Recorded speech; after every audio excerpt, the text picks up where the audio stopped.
이런 것과 좀 연결이 되어 있는 행동들이 아닌가.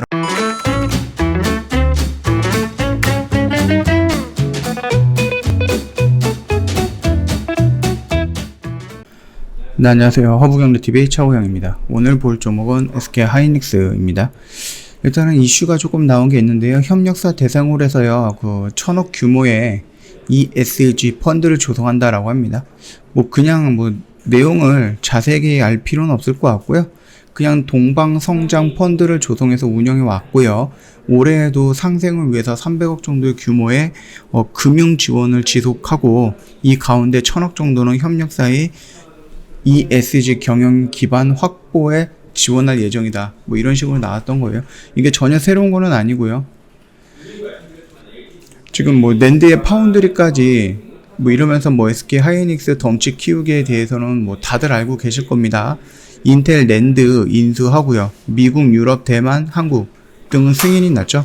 그러면서 파운드리 본격화에 중간 지주, 그 다음에 M&A도 기대감을 갖고 있다라고 합니다. 이게 뭐예요? 요거거든요. 그 내용을 보면요, 파운드리 시장을 조사하고 있습니다. 그래서 키파운드리 외에 인수 기업을 찾고 있는 건가, 그런 궁금증을 좀 내고 있는 거죠. 자, 일단은 요 몸집 키우고 있는 거 요거를 좀 먼저 볼게요. 5부 능선을 넘었습니다. 인텔 낸드 사업부. 가장 큰 걸림돌이 될 수 있다라는 나라는 어디예요? 중국이죠. 중국에서 지금 태클을 건다라고 하면은 요 부분이 조금 지연이 될 가능성은 있다. 그런 부분이니까 요거까지만 좀 참고해 주시면 될 것 같고요.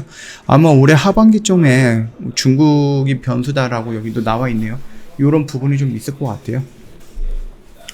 일단은 중국 당국의 판단이 변수가 있을 것이다라는 우려의 목소리가 있습니다. 최근 한미 정상회담 일정 가운데 SK 하이닉스가 미국 현지에 1조가량의 투자해서 연구개발센터를 짓겠다고 한 것이 중국의 신기를 불편하게 할 것이다라는 이유예요.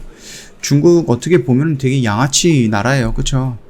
게다가 조 바이든 미국 대통령은 자국 중심으로 반도체 배터리 공급망을 구축하기 위해서 삼성, SK뿐만 아니라 대만 기업의 자국 투자를 유도하면서 중국을 자극하고 있죠. 오늘은 어때요? 비행기들 왔다 갔다 하고 항공모함도 왔다 갔다 했습니다. 그 정도로 지금 무력으로 지금 비행기와 항공모함을 보여주면서 무력으로 서로 대립을 하지 않을까, 이런 조금 우려도 있죠. 물론 쉽게 전쟁이라든지 이런 거 나오지는 않을 거지만, 그럼에도 불구하고 살짝 긴장감이 도는 거는 맞다, 그렇게 좀 말씀을 드리겠고, EU랑 나토 역시 미국 편에 들면서 중국을 조금 압박을 하고 있습니다. 파운드리 확대, 그래서 M&A 기대감도 쏠쏠이라고 나오는데요. 이거 낸드뿐만 아니라 파운드리 사업도 확대할 계획이에요. 지난달 SK 하이닉스 정부가 삼성전자 평택 컴퍼스에서 발표한 K 반도체 전략을 부응하는 차원에서 파운드리 확대 계획을 발표했죠. 그러면서 국내 설비 증설과 M&A 등 다양한 전략적 방안을 검토하겠다라고 나와 있습니다. 그리고 아까 전에 살짝 보여드렸던 SK 하이닉스 8인치 파운드리 시장을 조사하고 있어요. 그래서 키파운드리 외에 다른 인수할 수 있는 기업이 있을까, 그런 식으로 좀 조사하고 있는 모습이 나오는데, 이게 아무래도 여기서 언급했던 M&A 등 다양한 전략적 방안을 검토하면서 파운드리도 확대하겠다, 이런 것과 좀 연결이 되어 있는 행동들이 아닌가라고 생각을 합니다. 이 정도까지만 보면 될 것 같고요. 그리고 우리가 SK텔레콤이 분할을 하잖아요. 그래서 하이닉스의 모 회사인 SK텔레콤이 최근 사업 회사와 투자 회사로 분할 계획을 발표했어요. 그러면서 M&A에 대한 기대감도 모으고 있다, 이렇게 좀 언급이 되고 있어요. 물론 SK텔레콤이 예정대로 분할해도 SK 하이닉스는 여전히 SK그룹 지주 회사, SK의 손자 회사이거든요. 그래서 SK 하이닉스가 직접적으로 M&A에 뛰어들기는 좀 부담스러운 것은 맞아요.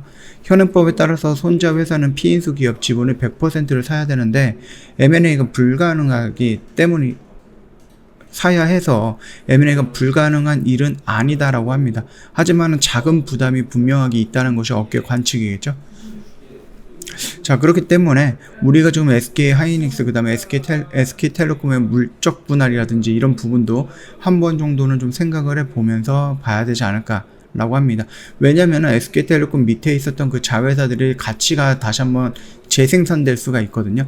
그래서 요 SK텔레콤 밑에 있었다가 분할이 되면서 그 가치가 다시 한번 다시 한번 이렇게 이슈화가 되면서 IPO라든지 이런 쪽으로 좀 진행이 될 수 있다. 그 정도까지만 좀 열어두시면 될 것 같아요.